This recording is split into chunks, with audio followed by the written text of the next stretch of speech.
16회 기출문제 해설 들어왔죠.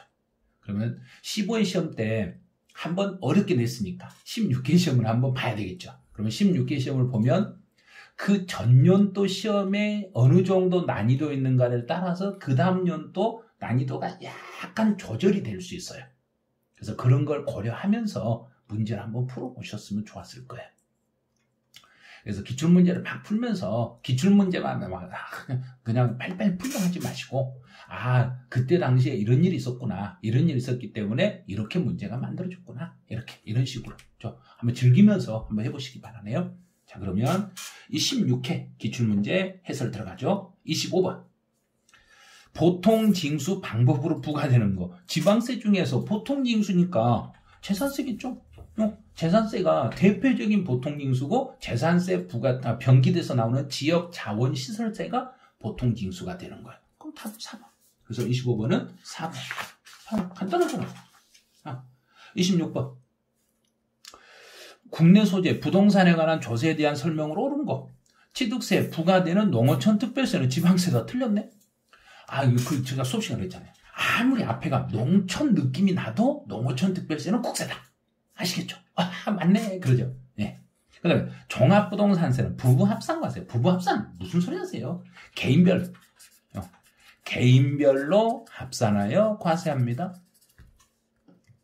재산세는 원칙이 보통징수고 양도소득세는 다른 소득과 합산하여 아니죠. 구분하여 다른 소득과 구분하여 과세합니다.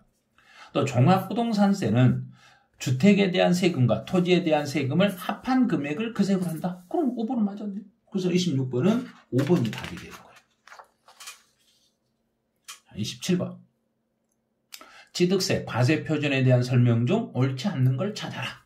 토지에 대한 시가표준액은 토지의 개별 공시지가에 시가표준액, 그럼 땅에 대한 시가표준액은 개별 공시지가에다가 곱한다. 이건 아니에요. 곱한 거 틀렸어요. 왜냐하면 시가표준액이라는 것은 토지의 시가표준액은 개별 공시지가만을 말하는 거예요. 그래서 1번이 답이 되는 거예요. 주택에 대한 시가표준액은 단독주택이었을 때는 그 두 개로 나눠봐요. 단독주택이면 개별 주택 가격으로 가고 공동주택이었을 때는 공동주택 가격을 시가표준액이라고 합니다. 이렇게 잡으시면 돼요. 또 법인이 아닌 자, 그럼 개인이 건축하거나 대수선하여 취득 가격을 장부상에서 90% 이상이 증명이 되면 그 금액을 취득 가격으로 잡아줘요. 취득세 과세 표준은 취득 당시의 신고 가액이고 연부, 국가하고 관계되어 있으니까 사실상 지급되는 금액을 말합니다. 국가로부터 유상으로 취득하는 경우에는 이게 객관적으로 그 금액이 증명이 되기 때문에 신고 금액이 시가표준액보다 낮아도 사실상 취득 가격을 과세 표준으로 하겠습니다. 그래서 27번은 1번이 답이 되시는 거예요. 28번. 지방세법상 세율에 대한 설명으로 옳은 거. 이건 뭐야?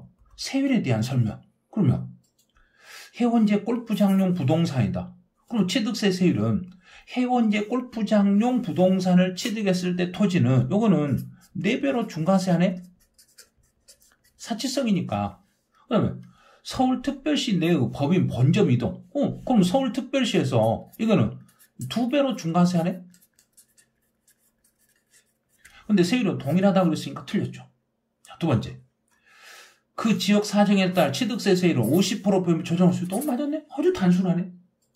그다음에 상속으로 인한 토지의 소유권은 취득세, 농지가 아니네요. 농지가 아닌 걸 상속을 받았을 때는 2.8%. 매매로 인한 토지 취득세 세율은 농지가 아니네. 농지가 아닌 것을 유상으로 취득했을 때는 4%. 동일한 물건 2개 이상의 세율이 적용됐을 때는 그 중에 높은 세율.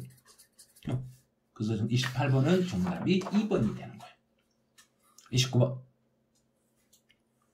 취득세에 대한 설명으로 틀린 걸 찾아라. 1번. 신고하고자 하는 자는 주소지. 아니네요. 지방세니까 주소지가 아니라 물건 소재지. 물건 소재지를 관할하는 지방자치단체에 신고하고 납부합니다. 또 물건을 개인이 매매로 취득, 매매 유상이네요. 유상으로 취득했을 때는 취득한 날로부터 60일 이내, 상속은 제외하죠. 왜냐하면 상속 개실이 속하는 달의 말일부터 6개월 안에 취득분을 신고하셔야 돼요. 취득가 50만 원 이하일 때는 취득세를 면세점이니까 부과 안 하는 거예요. 단, 인접한 토지나 건물을 계속 반복적으로 거래했을 때는 1년 동안 거래를 1건으로 봐서 면세점을 적용하겠습니다. 근데 4번은 신고 기한까지 신고서를 제출하지 아니한 자는 기한 후 신고를 할 수 있는데, 여기서 기한 후 신고는 결정 통지 전에는, 결정 통지 전까지는 기한 후 신고서를 제출할 수 있습니다. 근데 5번은 여기서 토지나 취득세 과세 대상이 되는 토지라는 것은 토지 대장의 등록 대상이 되는 토지와 사실상 모든 토지를 말하겠습니다. 그래요. 30번. 비과세 대상이 아닌 걸 찾아봐라. 1번 국가가 취득하는 것은 비과세.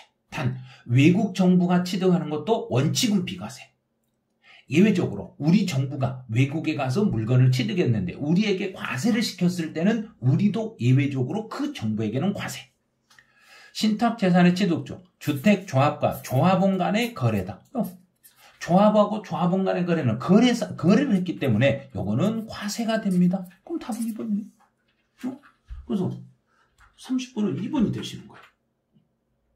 풀만하네? 공동주택 개수. 공동주택의 개수 나오면 시가표준의 9억 이하의 주택은 비과세인데 단 대수선은 제외합니다. 존속기간이 1년을 초과하지 아니한 임시사용 건축물은 비과세. 단 현장 사무소니까 사치성 아니겠죠. 사치성을 제외한 나머지 임시사용 건축물은 1년이 안 되는 것은 비과세.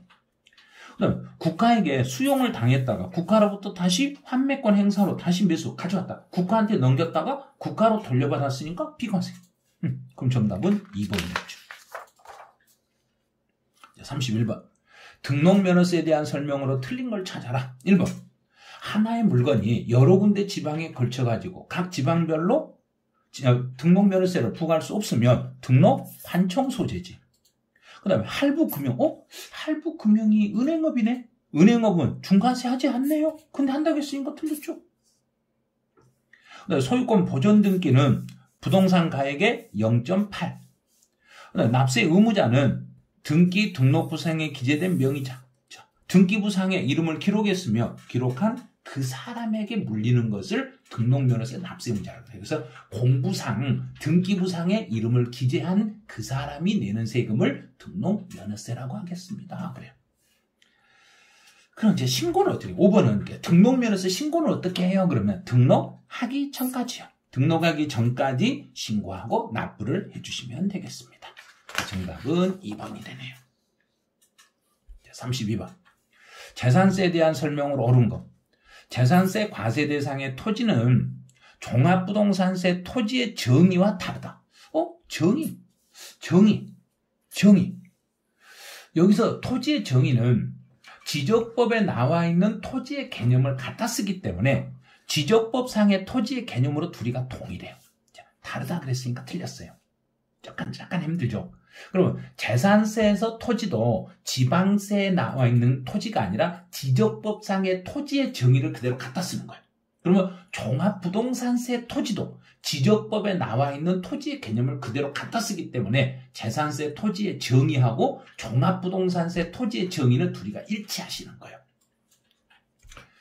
재산세 과세 대상인 주택의 부수 토지를 제외한 주거용 건축물을 말합니다. 이상하네. 여기서 제외하는 게 아니라 포함한다 그래야죠.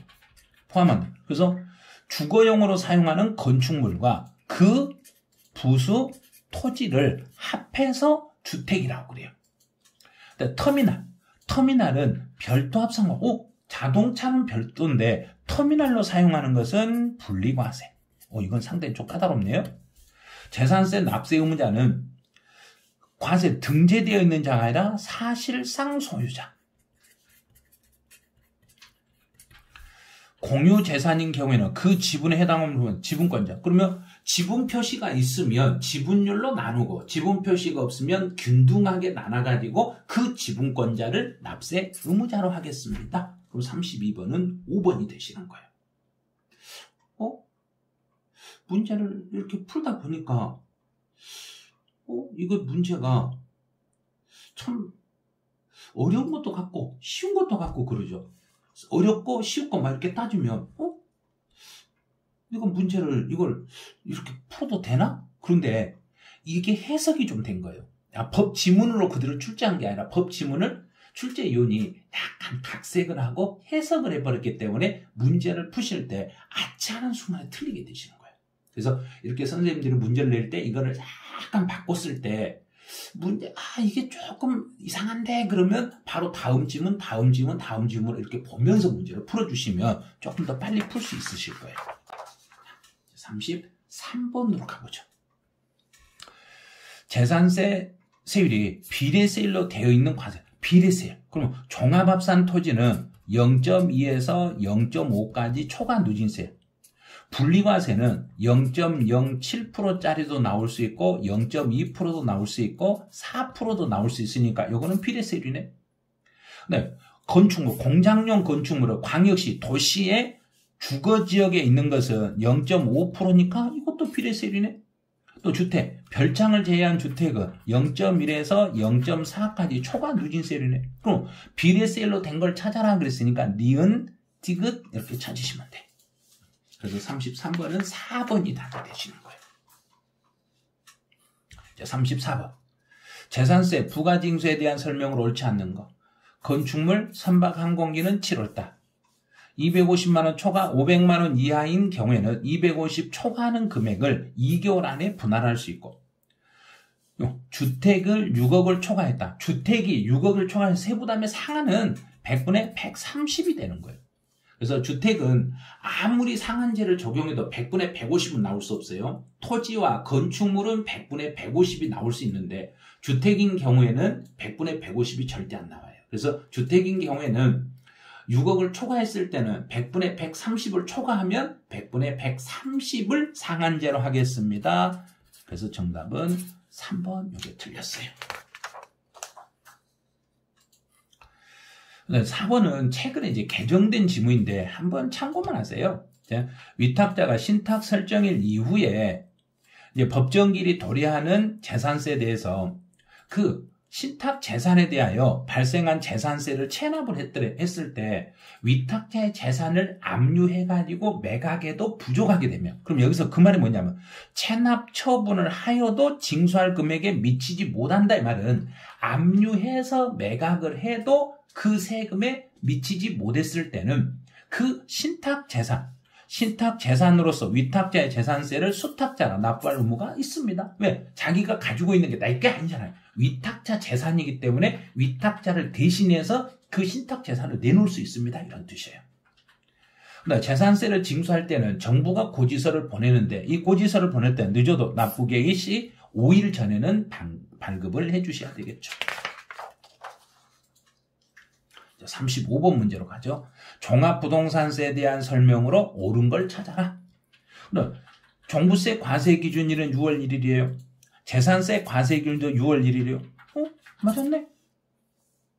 뭐 이렇게 쉬워요, 이건? 이렇게 쉬운 문제도 있어요. 세부담의 상한은 재산세 세부담의 상한 제도를 두고 있지만 종합부동산세는 두지 않나요? 틀렸죠. 종합부동산세도 이제 토지는 100분의 150. 자, 토지. 종합합산 토지든 별도합산 토지는 100분의 150. 주택인 경우는 두 개로 나누죠. 일반적인 경우는 100분의 150. 그 다음에 조정 대상 지역에서 2주택이다. 그럼 100분의 300. 그 다음에 또 하나는 3주택 이상이다. 3주택 이상이면 또 100분의 300. 이렇게. 그래서 종부세도 세부담 상한이 있어요. 근데 종합부동 물납 신청할 수 없죠. 물납은 재산세만 된다 했잖아요. 근데 종합부동산세 별장이 포함된 별장은 제외. 근데 종부세 납세지는 국세니까 부동산 소재지가 아니라 그 사람의 주소지를 납세지로. 그래서 35번은 1번. 36번. 거주자의 국내 소재 자산에 대한 양도소득세 관련 설명으로 틀린 것. 등기되지 아니한 부동산 임차권은 해당한다. 틀렸네. 우리나라 거라겠으니까 우리나라에 있는 부동산 임차권은 등기된, 반드시 등기가 되셔야, 우리나라 것은 등기된 부동산 임차권이 양도 대상이고 외국에 있는 부동산 임차권은 등기를 하지 않으셔도 됩니다. 네, 과세표준이었거나 결손금이 있는 때에도 확정신고해야 돼요. 세액공제는 받지 못합니다. 대금 청산일이 분명하지 않았을 때는 등기 접수일을 양도 및 취득시기로 하고, 양도 차익을 계산할 때 토지의 기준시가는 개별 공시지가를 원칙으로 하는 거예요. 그럼 토지에 대한 시가표준액이나 토지에 대한 기준시가는 모두 다 개별 공시지가만을 말한다는 거. 그럼 정답은 36번에 1번 이렇게 돼요. 자, 37번. 비과세에 대한 내용으로 틀린 거. 비과세는 1세대 1주택을 3년 이상이 아니라 2년 이상을 보유한 경우에 한해서, 그러면 3년 이상인 경우에도 비과세는 되는데 여기서 3년이 넘어야만 그 3년 이상인 경우에 하나여 그랬으니까 틀린 거예요. 그래서 1번이 틀렸네요. 그러니까 배우자가 사망하거나 이혼한 경우에는 지금 배우자가 없을지라도 단독 세대 인정이 돼요. 또 결혼했을 때는 혼인한 날로부터 5년 안에 먼저 파는 것은 특례를 받을 수 있고, 하나의 건물이 주택과 주택 이해 부분으로 복합되어 있는 겸용주택의 경우는 주택의 면적이 주택 이해 면적보다 크다. 그럼 주택이 상가보다 크면 전부를 주택으로 보는 거고, 그다음에 소실, 불타가지고 소실, 무너지, 도계, 소실, 도계, 노후 등으로 인하여 내 주택을 멸실이 됐네? 멸실이 됐을 때는 공사기간은 보유기간 안에 안 들어간다는 것. 그래서 멸실된 주택과 재건축 주택에 대한 기간을 통상하지만 재건축 공사기간은 제외합니다. 이렇게. 그래서 37번은 1번이 답이 돼요. 자, 38번. 등기하지 아니하고 양도하는 게 적용될 수 있는 거. 그럼 등기 안 했네요. 그럼 미등기 상태에서는 비과세 안 되죠. 기본공제 안 되죠. 장기보유 특별공제 안 되죠. 세율은 초과 누진세율로 적용하는 게 아니라 이게 적용하는 게 아니라 70%짜리 세율이죠. 그런데 미등기일지라도 필요 경비는 공제가 돼요. 그럼 4번이네. 그래서 미등기 불이익이 아닌 것은 필요 경비는 미등기일지라도 공제가 가능하겠습니다. 그래서 38번은 4번 이렇게 돼요. 자, 39번. 10월 24일 날 국내 소재 부동산을 양도하는데 단 부담부 징계는 아니라고 그랬어요. 예정신고 기한 및 관할 관청이 납세지가 돼요. 그러면 10월 24일 날 양도했으니까 양도일이 속하는 달의 말일부터 2개월 안에 예정신고하니까 12월 31일 날 예정신고하되, 단 관할 관청 양도소득세는 국세니까 그 사람의 양도인의 주소지 관할 세무서로 가는 거죠. 그래서 답은 4번이 되는 거예요. 40번. 또 계산 문제가 나왔네요. 양도소득세 계산할 때 실제 양도 차익을 실질 거래가액으로 계산할 때 옳은 걸 찾아라. 그럼 이제 양도 차익을 계산해 볼게요.